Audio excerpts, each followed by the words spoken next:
Oke, selamat sore saudara-saudara sekalian. Kita bersyukur ini di bulan Desember, bulan terakhir tahun ini, kita merayakan Natal, tetapi juga masih Tuhan beri kesempatan untuk kita berkumpul untuk PA sebelum besok kita Natal bersama. Hari ini kita akan membahas satu tema Natal juga, memang tidak membahas Natalnya secara spesifik, tapi lebih kepada kita bahas worldview, cara pandang mengenai Natal. Maka judulnya memang tidak menunjukkan judul Natal, dan nanti yang kita bahas juga sebenarnya lebih banyak peristiwa yang mundur ke belakang dan nanti yang ke depan seperti apa. Dan Natal akan menjadi poin tengahnya, center poinnya. Nah, karena itu kita berdoa terlebih dahulu. Mari kita berdoa. Bapa kami yang di surga, kami bersyukur pada sore malam hari ini, kami sebagai pemuda dan pemudi Kristen, Kau kumpulkan di tempat ini untuk boleh belajar akan kebenaran firman-Mu, untuk kami dapat memaknai Natal sebagai satu kisah yang utuh. Biarlah Engkau yang bertahta, Engkau yang berbicara kepada setiap kami, biarlah kami mendengar, dan biarlah Engkau yang pakai hamba-Mu untuk menjadi wakil-Mu dalam menyampaikan kebenaran firman. Dalam nama Tuhan Yesus kami berdoa. Amin. Mari kita buka dari Injil Yohanes, pasal yang pertama, ayat yang ke-14.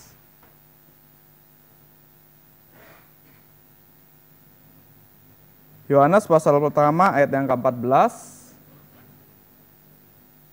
Kita bisa baca bersama-sama. Yohanes 1 ayat 14. 1, 2, 3.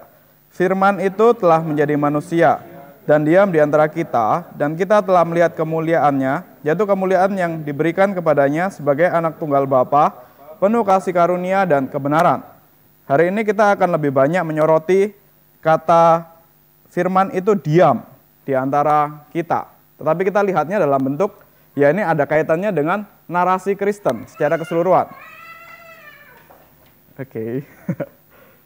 Nah, kenapa kita perlu melihat ayat ini? Narasi Kristus yang turun ke dunia, Kristus yang berinkarnasi menjadi manusia. Itu kita tidak bisa melihat hanya dari satu ayat ini saja. Tapi kita perlu tahu secara menyeluruh cerita besarnya seperti apa. Nah, karenanya saya sedikit mundur ke belakang, kita akan bahas mengenai satu konsep yang disebut dengan worldview, yang disebut dengan cara pandang. Nah, untuk kita bisa, setiap kita itu pasti memiliki cara pandang sendiri terhadap suatu peristiwa, terhadap sesuatu yang kita lihat, sesuatu yang kita rasakan, sesuatu yang kita alami, itu kita punya cara pandang sendiri. Yang dalam beberapa minggu yang lalu kita sudah membahas itu. Ada topik-topik seperti battle of the mind dan segala macam. Itu sebenarnya nanti akan membentuk hasil dari pertempuran di otak kita, hasil dari apapun yang jadi sudut pandang dunia, apapun yang jadi pengalaman kita, apapun yang pernah kita lihat, pengalaman-pengalaman kita, itu akan terolah di dalam benak kita dan akan menjadi, kita nanti akan punya cara kita memandang dunia sendiri. Nah, sebenarnya untuk kita bisa punya sudut pandang, punya menghasilkan worldview, cara kita memandang dunia, itu sebenarnya bermula dari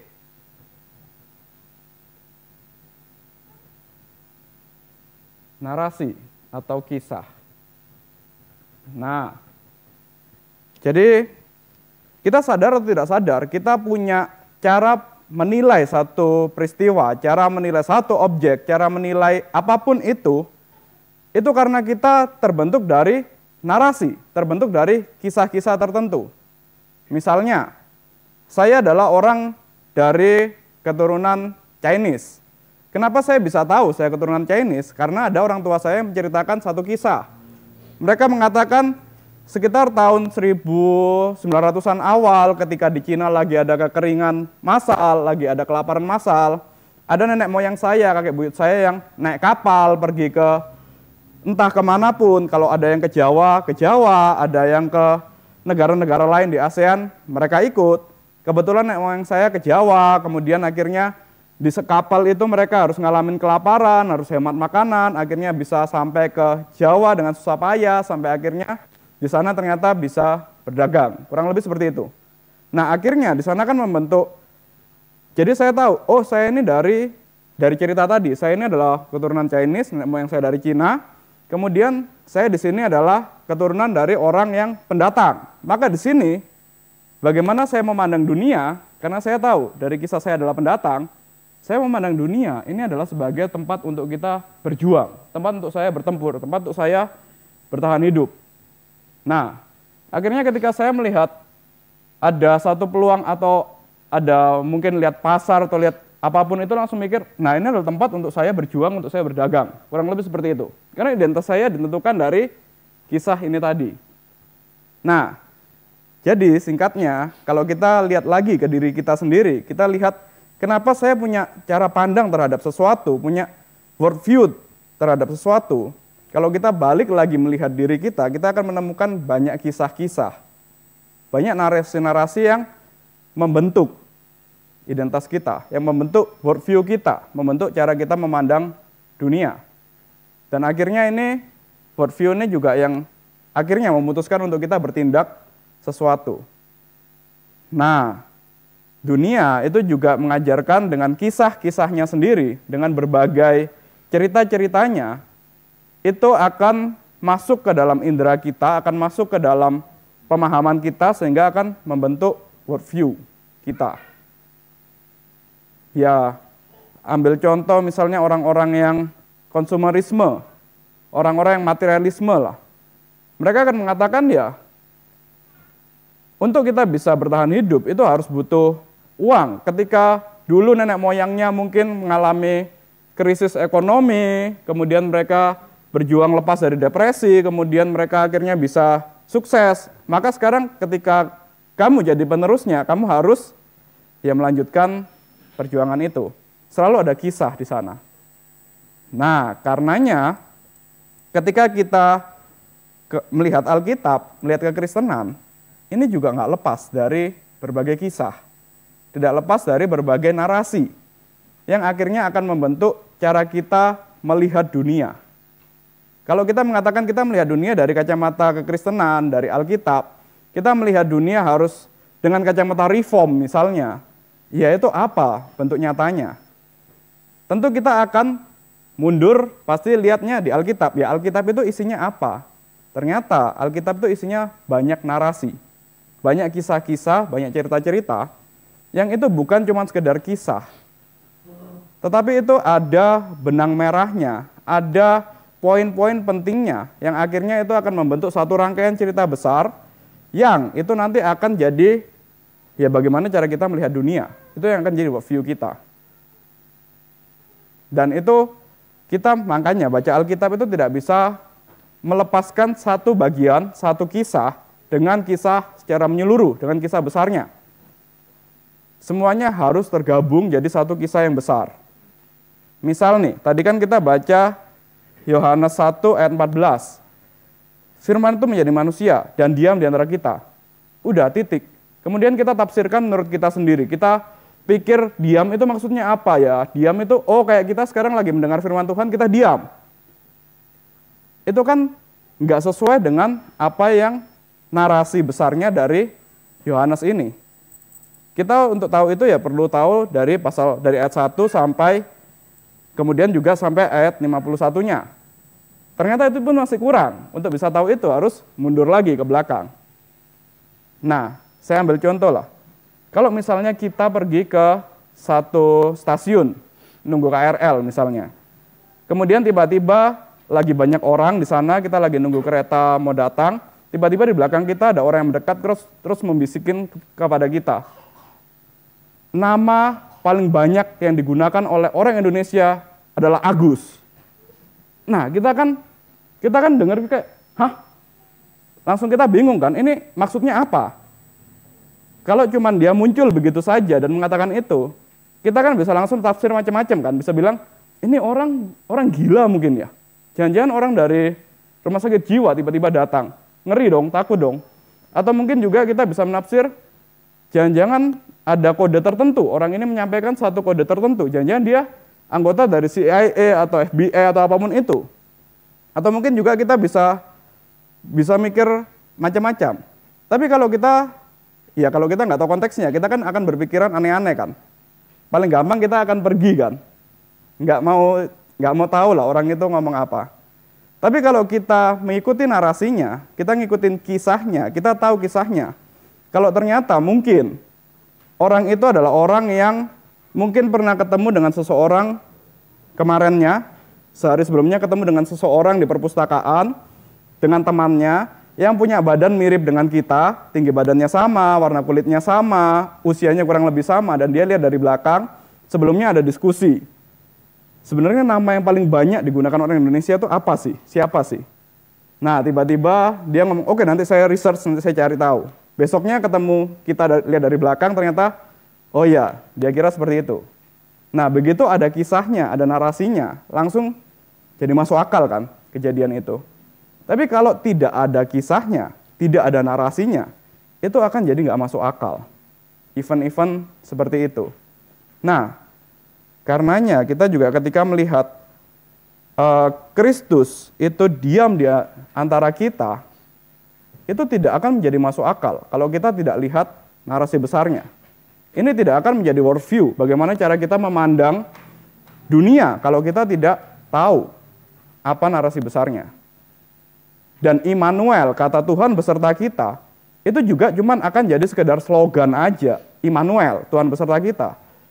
Yang nggak ada artinya kalau kita nggak tahu narasinya. Kalau kita tidak tahu cerita besarnya. Nah, karena itu hari ini kita akan lihat cerita besar dari Natal itu apa.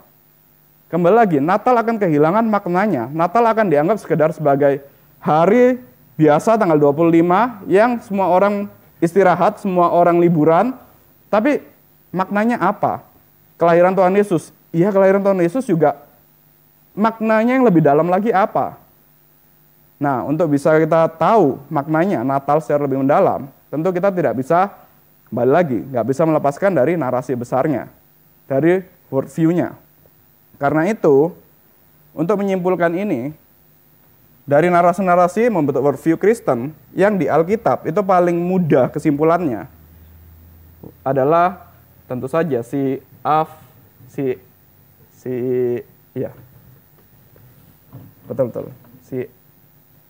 FRC, Creation,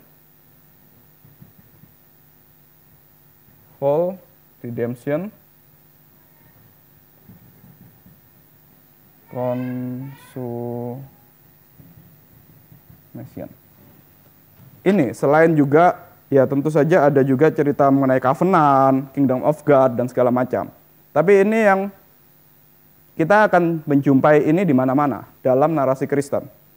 Dan ketika kita membaca kekristenan, ketika kita membaca dunia, melihat dunia, kita juga akan menggunakan kacamata ini. Kita menghadapi situasi dunia yang susah, situasi yang berdosa, dan segala macam.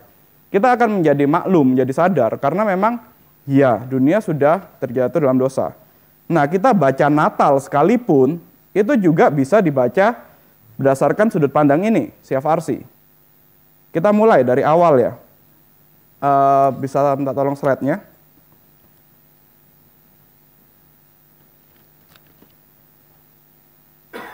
Kita akan membahas mengenai Immanuel, Allah yang beserta kita, Allah yang hadir di tengah kita, Allah yang berinkarnasi di tengah kita, dengan sudut pandang ini, CFRC. Di sini, ya ini dari introduksinya, dikatakan kehadiran Allah di tengah umatnya, yang kalau Natal kita tahu itu Immanuel, Allah yang beserta kita, yang Allah berinkarnasi menjadi manusia, tinggal beserta kita, itu kan kehadiran Allah. Yesus Kristus datang ke dunia, itu adalah Allah yang tinggal di tengah umatnya. Ini merupakan tema sentral dalam Alkitab. Selain Covenant tadi dan juga Kingdom of God, ada tema kehadiran Allah di tengah umatnya. Dan ini nggak langsung muncul begitu saja ketika Tuhan Yesus lahir. Tetapi ini sudah ada dari awal perjanjian lama sampai perjanjian baru dan sampai nanti di akhirnya kitab Wahyu kita juga akan menemukan tema ini. Dengan puncaknya yang kita rayakan bulan ini, kelahiran Kristus. Oh, itu poin sentralnya, kelahiran Kristus. Puncaknya nanti adalah kedatangan Kristus yang kedua. Kita lihat satu persatu. Kecil ya tulisannya. dari poin creation-nya dulu, penciptaan. Kalau kita lihat dari awal, manusia itu kan memang diciptakan oleh Allah sebagai gambar dan rupa Allah yang memiliki relasi yang begitu dekat dengan Allah, memiliki relasi yang benar-benar taat secara sempurna kepada Allah. Ketika Allah berfirman, manusia taat, manusia menjalankan. Manusia itu menjadi rekan kerjanya Allah. Allah memberikan kepada manusia suatu mandat untuk mengolah taman, satu mandat yang baik. Nah, dan di sana kita akan melihat di Kejadian pasal 1 dan pasal 2, ini ada relasi yang intens, relasi yang dekat antara Allah dan manusia.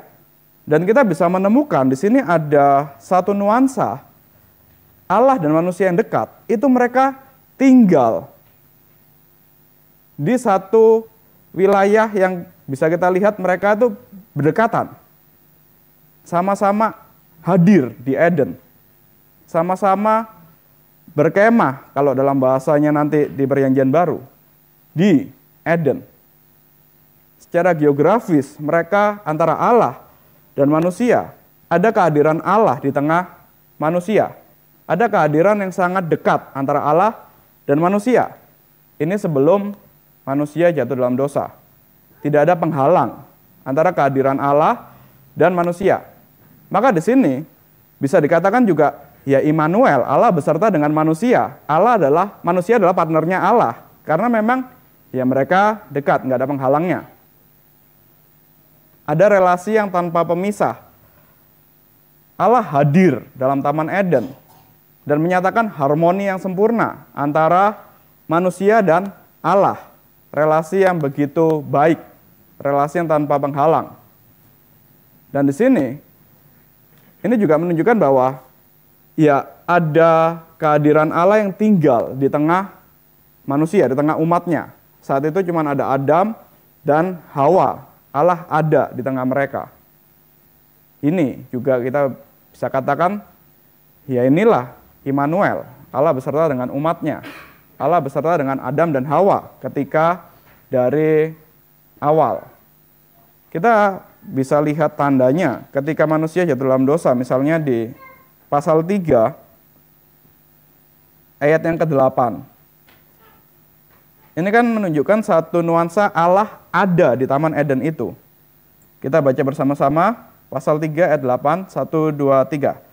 Ketika mereka mendengar Kejadian 3 ayat 8. Oke, siap? Oke, kita baca ya, 1, 2, 3. Ketika mereka mendengar bunyi langkah Tuhan Allah yang berjalan-jalan dalam taman itu pada waktu hari sejuk, bersembunyilah manusia dan istrinya itu terhadap Tuhan Allah di antara pohon-pohonan dalam taman. Allah yang berjalan-jalan, ini kan sebenarnya menunjukkan satu gambaran, memang ini simbolis, tapi ini menunjukkan adanya kedekatan, adanya secara geografis, simbol secara geografis. Mereka ada di satu wilayah yang sama, Allah ada di tengah manusia. Nah, kemudian kita ke poin yang selanjutnya. Jadi kalau di sini kita lihat, ya ini Allah ada di tengah Adam dan Hawa, dan setelah kejatuhan, next, slide-nya. Setelah kejatuhan manusia dalam dosa, ini kan memang akhirnya yang tadinya Allah, ini manusia, itu Allah ada bersama dengan manusia, harmonis. Setelah kejatuhan dalam dosa, ada pemisah di sini.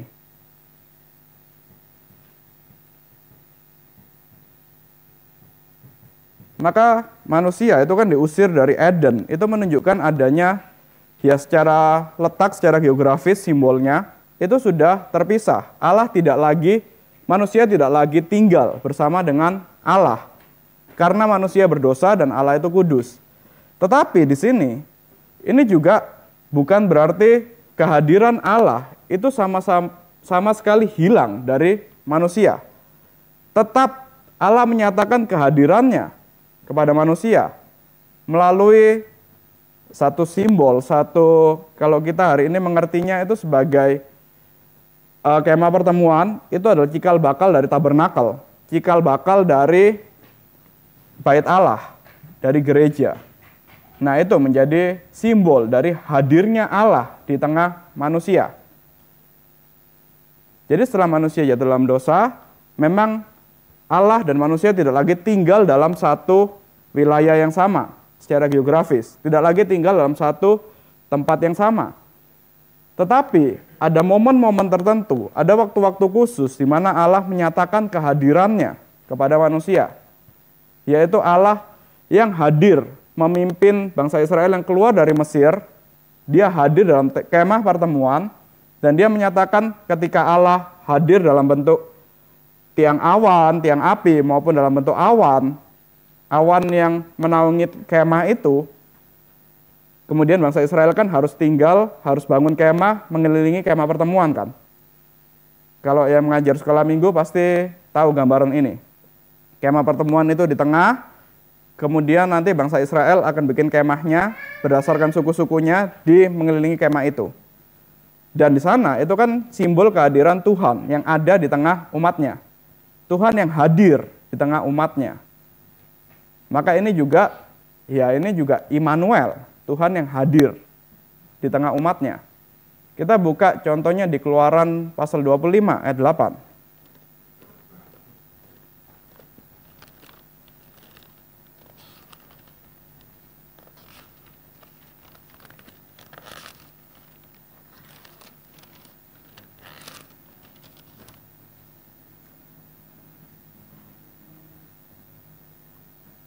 Kita baca bersama-sama Keluaran pasal 25 ayat yang ke-8. Sudah 1, 2, 3. Dan mereka harus membuat tempat kudus bagiku, supaya aku akan diam di tengah-tengah mereka.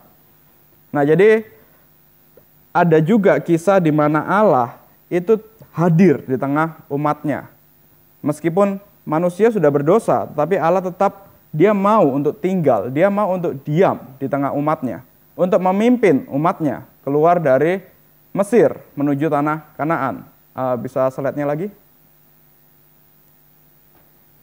Jadi di sini meskipun kehadiran Allah yang seperti di Taman Eden itu sudah tidak ada lagi, tetapi tetap ada kehadiran Allah di tengah umatnya.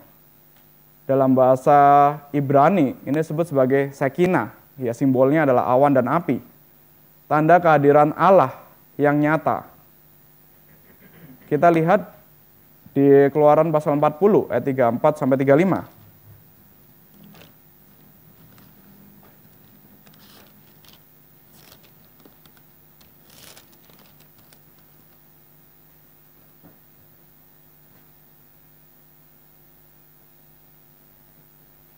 Saya baca 34, saudara-saudara sekalian ayat 35 ya.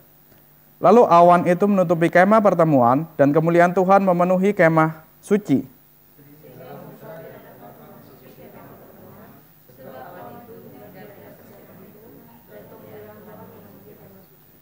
Ya, jadi inilah kehadiran Tuhan. Immanuel, Tuhan yang hadir di tengah umatnya pada zaman Keluaran, pada zaman bangsa Israel keluar dari Mesir menuju tanah Kanaan. Itu disimbolkan oleh Allah yang hadir di kemah pertemuan, Allah yang hadir dalam tabernakel. Nah, selanjutnya, tabernakel ini akhirnya juga menunjukkan Allah yang hadir di tengah umatnya. Itu tetap bukan kehadiran yang langsung bisa Allah berbicara langsung kepada umatnya, atau umatnya langsung datang kepada Allah. Tetap karena dosa, maka perlu perantara, perlu imam. Jadi meskipun Allah hadir di tengah umatnya, tapi di sini tetap ada pemisah, tetap ada dosa, tetap kehadiran Allah tidak seperti ketika creation awalnya. Tetap ini hadir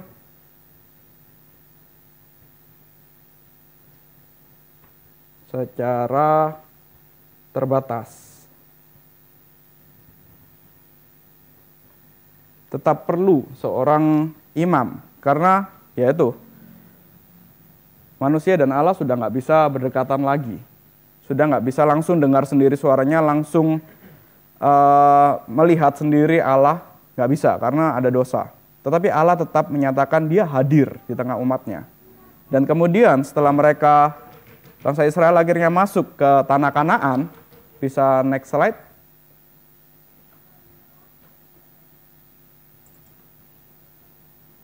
Nah ini juga setelah mereka masuk tanah Kanaan, ini kalau tadi di kemah pertemuan, sekarang menjadi di bait Allah, itu sebagai simbol kehadiran Tuhan di tengah umatnya. Jadi singkat cerita, Salomo itu akhirnya membangun satu rumah bagi Tuhan, bagi tabernakel, bagi loh batu itu. Allah hadir di sana, di tengah bait Allah, di tengah rumah Tuhan. Dan bait Allah itu kan juga dibangunnya di kota Yerusalem, kemudian juga sekelilingnya itu ya penduduk bangsa Israel itu diam di sana. Kembali lagi, ini adalah simbol menunjukkan kehadiran Allah di tengah umatnya. Tetapi ya ini kehadirannya sama, tetap terbatas, tetap perlu imam besar yang datang setahun sekali untuk menyatakan Allah yang hadir di tengah umatnya. Nah tetapi kita tahu cerita bait Allah ini, bait Allah Salomo, itu cerita yang tidak bertahan terlalu lama ternyata. Setelah beberapa tahun kemudian, beberapa ratus tahun kemudian, ternyata bait Allah ini harus hancur. Dihancurkan oleh Babel, kemudian beberapa orang dari mereka harus diangkut ke pembuangan, ke suku Babel. Nah, di sini narasi Allah yang hadir di tengah umatnya, bait Allah hancur, maka Allah hadir di tengah umatnya.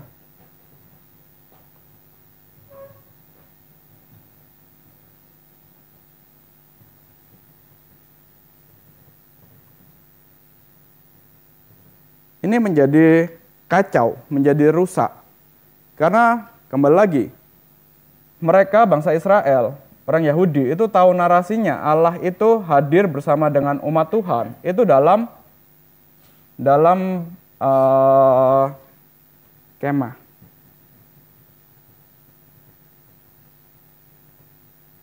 Dalam tabernakel.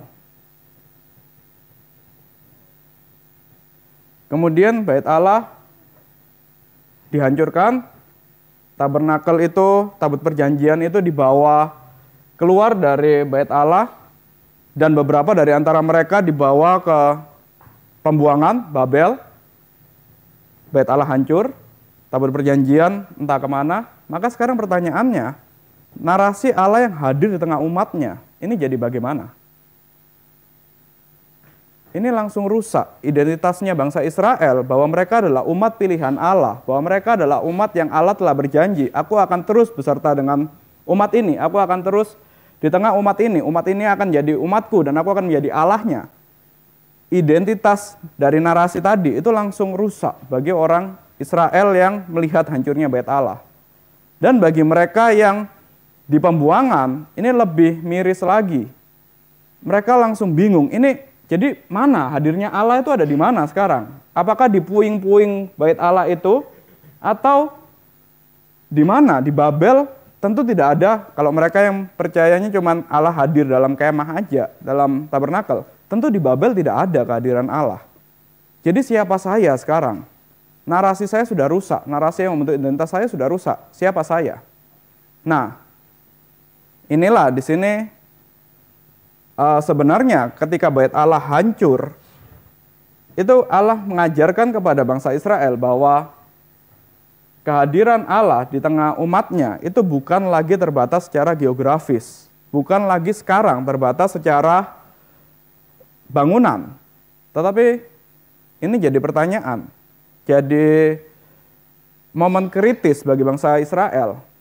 Kalau Allah sudah tidak hadir di tengah bangunan, lalu Allah hadirnya di mana sekarang?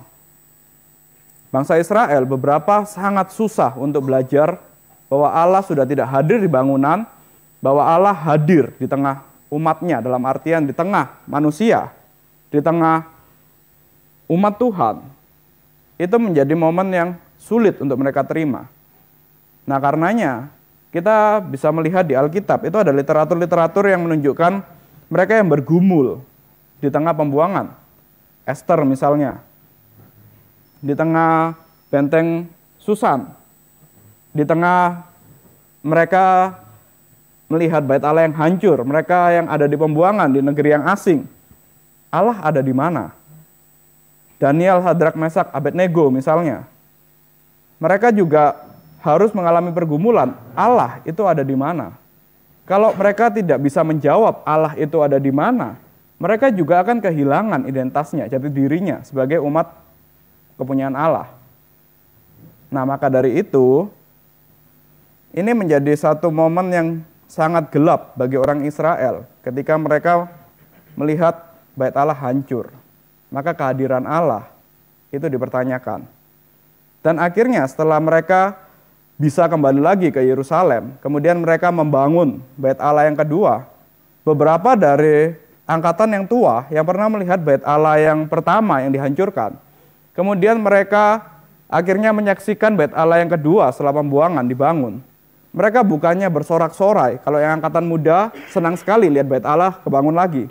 Tapi yang angkatan tua, mereka tidak ada sorak-sorai sama sekali. Justru mereka menangis. Kenapa mereka menangis? Karena ternyata di bait Allah yang baru dibangun pada zamannya Esra maupun Nehemia, itu tidak ada lagi kemuliaan Allah yang nampak. Tidak ada lagi Allah yang hadir dalam bait Allah yang dibangun itu. Beberapa orang mengatakan mungkin mereka menangis karena bait Allahnya lebih kecil daripada bait Allah yang dibangun Salomo. Tetapi enggak. Ketika bait Allah itu jadi, ketika semuanya sudah benar-benar jadi, sudah dilakukan ibadah dan segala macam, ternyata kehadiran Allah itu tidak lagi ada di bait Allah. Lalu sekarang pertanyaannya, Allah hadir di mana? Jadi setelah bait Allah selesai dibangun sekalipun, kemudian masih ada zaman 400 tahun di mana mereka justru tidak mendengar suara Tuhan. Justru mereka merasa kok kita ini seperti domba yang tidak tergembala. Kok kita ini benar-benar nggak mendengar suara Tuhan sama sekali. Kita yang tadinya adalah katanya ada relasi antara Allah dan manusia yang dekat. Katanya Allah tinggal dengan manusia. Katanya Allah ada di tengah kita, tengah umat kita. Kok sekarang di bait Allah tidak ada Allah? Kok sekarang tidak ada lagi suara firman Tuhan? Kok sekarang tidak ada lagi Allah yang beserta dengan kita? Nah, karenanya barulah kita bisa memahami seruan dari Yohanes ketika mengatakan, ya inilah waktunya. Sekaranglah Allah hadir kembali. Immanuel itu datang lagi. Allah yang hadir di tengah umatnya itu ada lagi sekarang. Setelah mereka mengalami berbagai krisis yang begitu susah, karenanya sekarang kalau kita membaca Yohanes pasal 1 ayat 14, ini menjadi satu seruan yang sebenarnya begitu membuat mereka bangsa Israel yang mendengar, itu harusnya mereka sadar, harusnya mereka langsung merasa, wah ini yang kita nantikan. Karena konteksnya kita sudah lihat. Ketika dikatakan firman itu telah menjadi manusia dan diam di antara kita, itu akan mengingatkan lagi pada masa ini, Allah yang hadir berkemah di tengah umatnya. Nah, karenanya inkarnasi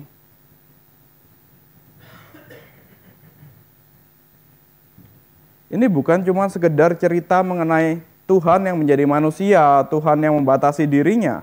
Tetapi ini juga adalah cerita mengenai Allah yang kembali lagi, dia tinggal satu wilayah, kembali lagi dia tinggal dekat sekali dengan umatnya. Dia yang mau tinggal bersama dengan umatnya. Nah, ini menjadi puncak penggenapan kehadiran Allah. Menjadi agak sedikit serupa dengan masa ketika Adam dan Hawa bisa dekat dengan Allah. Melalui kelahiran Kristus, Allah langsung hadir di tengah manusia, menggantikan tabernakel dan bait Allah. Dan di sini, di ayat yang tadi kita baca dalam bahasa Yunani, itu menggunakan kata skeno, yang artinya adalah Allah itu tinggal, Allah itu berkemah yang itu merujuk pada tabernakel ini. Nah, jadi ketika dikatakan Natalan, peristiwa Natal, itu peristiwa Allah yang menjadi manusia, Allah yang juga tinggal di tengah manusia, Allah yang bisa kembali lagi bisa berkomunikasi, manusia berkomunikasi kepada Allah, bisa bersentuhan lagi dengan Allah, bisa taat pada firman Allah. Ini yang disebut dengan Allah yang hadir, Allah yang beserta dengan manusia. Nah, secara singkat, akhirnya di sini inkarnasi itu adalah menunjukkan kehadiran Allah yang menjadi manusia, yang dia adalah bait Allah yang hidup, Yesus Kristus. Yesus adalah pusat kehadiran Allah di tengah umatnya dan tempat pengampunan dosa. Yang kembali lagi ini itu kan disimbolkan oleh bait Allah itu. Mereka pergi ke bait Allah untuk pengampunan dosa. Dan sekarang Yesus Kristus sendiri, yang dia Allah itu sendiri yang tinggal di tengah umatnya, yang memberikan pengampunan dosa. Dan dari sini kita juga belajar, Allah yang menjadi manusia, kalau dulu itu cuman bangsa Israel aja, sekarang untuk segala bangsa. Nah, karenanya, next, kita sekarang juga bisa melihat ketika Tuhan Yesus naik ke surga, kemudian dia menjanjikan bahwa kamu tidak akan menjadi piatu, tidak akan menjadi yatim piatu kepada para rasul, karena dia tetap menunjukkan kehadirannya melalui Roh Kudus yang tercurah kepada gereja, kepada umat Tuhan. Nah, disinilah cerita besar dari inkarnasi, dari Immanuel, dari kejadian sampai dengan kisah inkarnasi, sampai dengan kisah Tuhan Yesus yang naik ke surga. Tetapi Alkitab kan tidak berhenti sampai di sini. Narasinya itu akan berlanjut terus sampai kedatangan Tuhan Yesus yang kedua. Nah, karenanya, kenapa Natal itu tidak bisa terpisahkan dari kita juga menyiapkan diri untuk menyambut kedatangan Kristus yang kedua? Karena yang kita harapkan itu bukan berhenti sampai di Tuhan Yesus datang, kemudian mengampuni dosa saya, sudah selesai. Kehidupan kita kan masih berlanjut. Sejarah hidup kita masih berlanjut. Narasi kita masih berlanjut. Bumi ini juga masih berlanjut ceritanya. Nah, karenanya ketika dikatakan nanti Kristus itu juga akan datang kembali yang kedua kali, itu kita tidak bisa memisahkan dari cerita yang tadi, si FR ini. Tetap kita mengharapkan Kristus yang datang kembali kedua, itu bukan kita mengharapkan cerita yang lain. Coba kita buka dari Wahyu, pasal yang minta tolong slide-nya.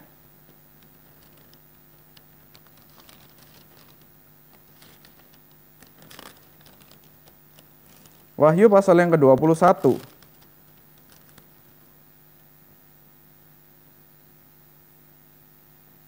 Ayat yang ketiga kita baca bersama-sama. Atau dari saya ayat 2, saudara-saudara sekalian ayat 3. Wahyu 21 ayat 2 dan 3. Dan aku melihat kota yang kudus, Yerusalem baru, turun dari surga, dari Allah, yang berhias bagaikan pengantin perempuan yang berdandan untuk suaminya.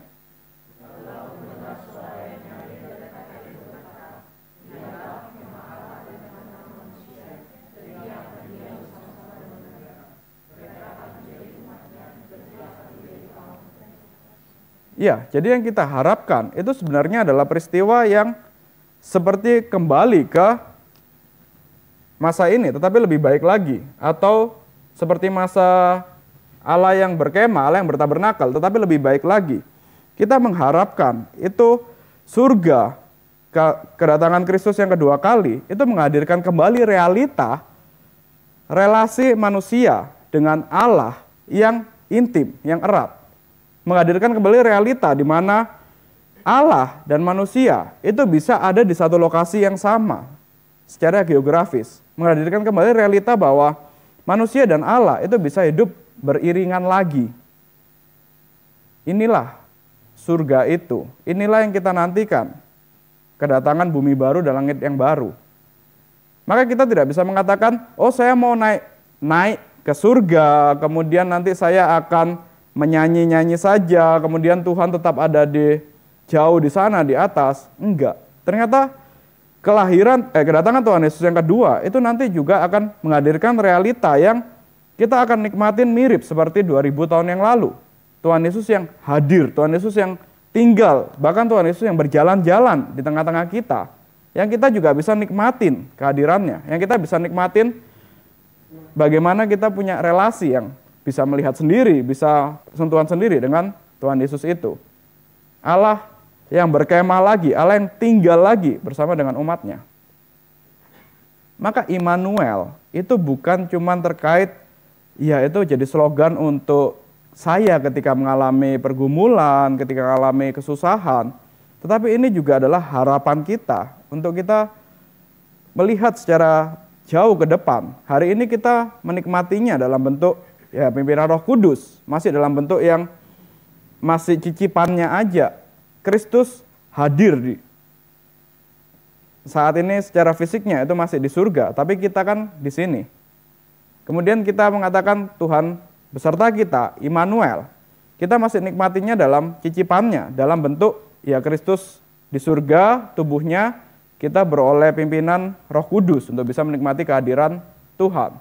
Tetapi nanti Immanuel itu akan benar-benar tergenapi ketika dia datang kedua kali. Kita akan benar-benar bisa tinggal lagi satu wilayah dengan Kristus. Kita akan bisa melihat dia, menikmati dia. Akan kembali menjadi seperti masa creation ketika Allah dan manusia itu dekat, tetapi lebih baik lagi daripada kondisi Adam dan Hawa. Jadi inilah cerita besar dari Natal sebenarnya. Ini narasi Natal yang ya kita tidak bisa lepaskan dari Natal, dari narasi ini. Tuhan Yesus yang datang ke dunia, Tuhan Yesus yang tinggal di tengah umatnya, itu tidak terlepas dari narasi besar ini. Dan kalau kita lepaskan itu dari narasi ini, cuma sekedar tahu ya Natal itu tanggal 25 Desember Kristus lahir, tanggal 25 Desember kita liburan, bagi-bagi kado, itu akan benar-benar kehilangan maknanya. Tetapi kalau kita menyadari, kita hari ini merayakan Natal, itu kita juga sedang mempersiapkan diri kita untuk kita, ya nanti kalau kita ada melihat Kristus, kita di bumi baru, langit baru, dekat dengan Tuhan. Itu yang jadi persiapan kita di hari Natal, jadi perenungan kita di hari Natal. Immanuel, yang bukan cuma saat ini, hari ini, tetapi juga ini menjadi cicipan untuk kita nikmati di bumi baru dan langit baru nanti. Inilah renungan singkat mengenai Natal. Kita berdoa dulu, kemudian nanti kalau ada pertanyaan kita bisa diskusi. Mari kita berdoa. Bapa kami yang di surga, kami bersyukur kepada Engkau kalau Engkau telah memberikan kepada kami putra tunggal-Mu, Yesus Kristus, untuk datang ke dunia, dan kami yang saat ini hidup di masa antara, Kristus yang telah naik ke surga dan akan kembali lagi nanti, maka biarlah Engkau yang arahkan hati kami, pikiran kami, Engkau yang bentuk cara kami berpikir untuk kami sesuai dengan apa yang Alkitab ajarkan, sehingga kami dapat melihat segala sesuatu sebagai persiapan akan kedatangan Kristus yang kedua, dan tetapi juga antara kami yang hidup di tengah dunia yang berdosa. Biarlah Engkau yang pimpin kami pada masa Natal ini, untuk kami tidak hanya mempersiapkan waktu ini saja, tapi juga kami merenungkan akan kedatangan Kristus nanti, beserta dengan bumi baru dan langit baru, dan kami dapat hidup berdampingan kembali dengan Tuhan. Kami serahkan seluruh kehidupan kami semuanya dalam tangan-Mu, hanya dalam nama Tuhan Yesus kami berdoa. Amin.